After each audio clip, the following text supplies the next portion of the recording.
Nanay's Gift. Art and Story by Reva Diana. Tessa? I glance around the busy coffee shop. A Filipina girl about my age smiles and sinks into the armchair across from me. Her head is shaved on one side and she wears a heavy-looking leather jacket covered in patches of obscure bands I've never heard of. I look at her and take a nervous sip of my coffee. Do I know her from St. Jude's? I don't have friends from school and keep mostly to myself. It's Mirabel. She looks at me expectantly. After a moment of awkward silence, she continues. From Sunday school. I stopped attending Sunday school after First Communion years ago. Mirabel. I remember her now. During our First Communion Mass, Mirabel drank the entire chalice of sacramental wine dry. Her parents had the unfortunate task of taming an obnoxiously loud and drunk 8-year-old for the remainder of Mass. I lost track of her after her parents switched parishes. Mirabel pulls a flask from her leather jacket and pours its contents into her coffee. She winks at me. She offers me whatever is in the flask, but I decline. I guess things haven't changed much. I heard about your mom, she says softly. How's she doing? My mom, Nanay. Everyone asks about my mother, and I hate having to talk about her failing health, about her inevitable death. Reluctantly, I tell Mirabel that Nanay isn't doing well, and I fear I will be alone very soon. I saw Nanay earlier that day, and she could barely move. I was afraid to hug her. She looked so frail. Even though she has lost her thick black hair, she has taken to wearing headscarves, and somehow her makeup is always perfect when I visit. I wonder if the nurses help her with that. Still, it hurts to look at her. She is not the Nanay I remember. My Nanay is strong, invincible, and until recently, would chase me around our house with her slipper in hand when I angered her. She could be terrifying when she chose to be. Now, only a shadow remains. Nanay had wanted to discuss my plans for after she dies. It's too much, too soon. In a panic, I left her room, the hospital, and eventually found myself at Starbucks. Nanay is alone in a hospital room, several blocks away. I should be there with her, but instead I'm a coward nursing a cold coffee.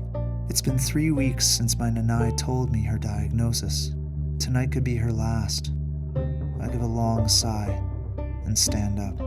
It's okay to take a break, Mirabel says quietly and places her hand on mine. You're allowed. I don't know why I sit back down. Maybe I need to connect to someone beyond the constant grief and fear that chokes all joy from my daily life.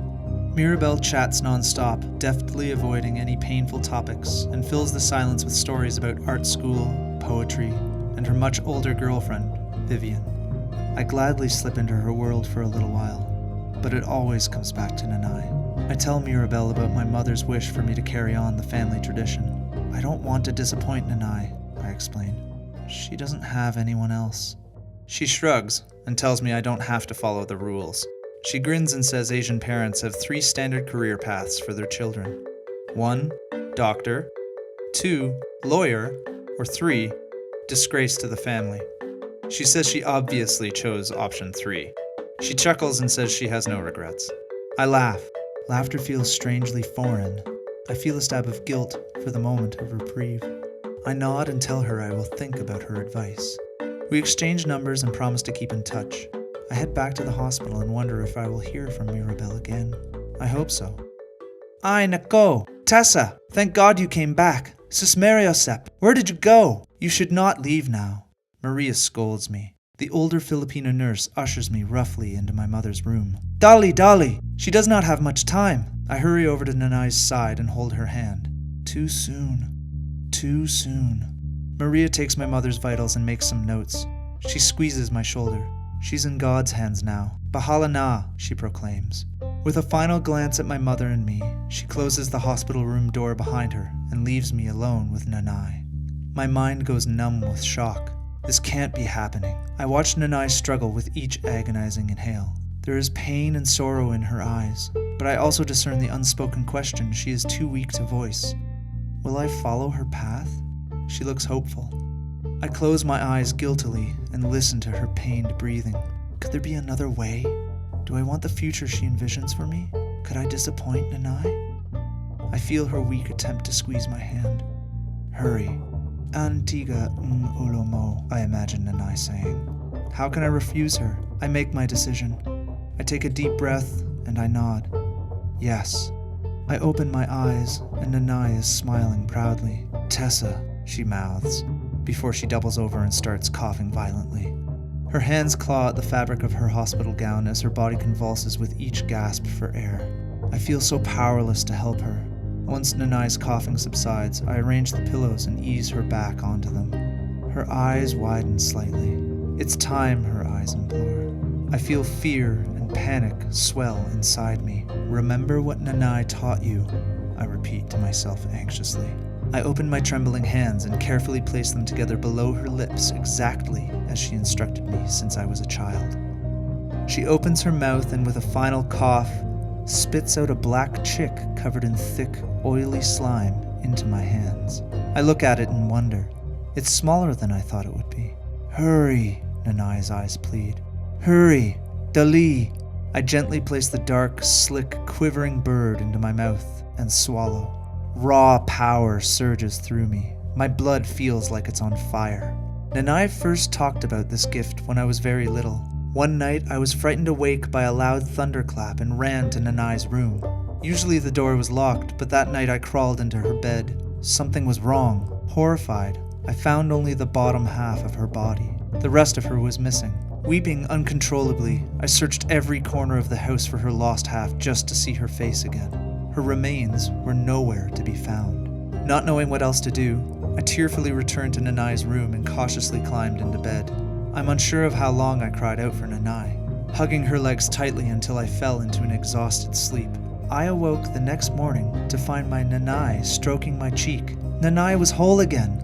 I desperately clutched her long black hair in my fists, unwilling to let go. She held me close and whispered she loved me again and again until I calmed down. She apologized for scaring me and explained that she was special. At night she could fly to go hunt for food, but had to leave her legs behind. Now this power, her power, was mine.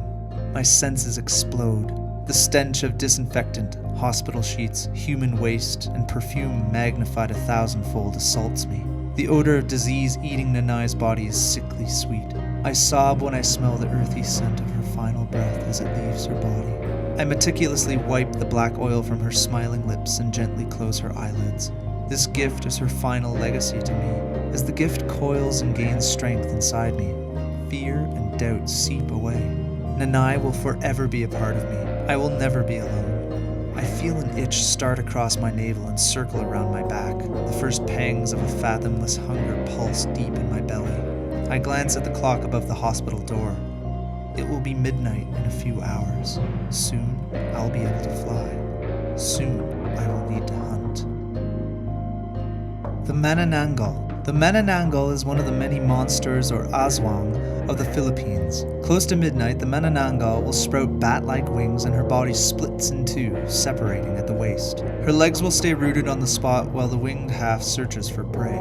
She has a heightened sense of smell and can track her intended victim from miles away. She prefers to feed on the sleeping and the sick, but has a special liking for pregnant women. She has a long, dexterous, proboscis-like tongue that she uses to feed on unborn fetuses. Her weakness is her lower half. Sprinkling salt, smearing crushed garlic, or ash onto the area where the body is severed prevents the top half from rejoining the bottom. Unable to become whole again, the Manananggal dies by sunrise.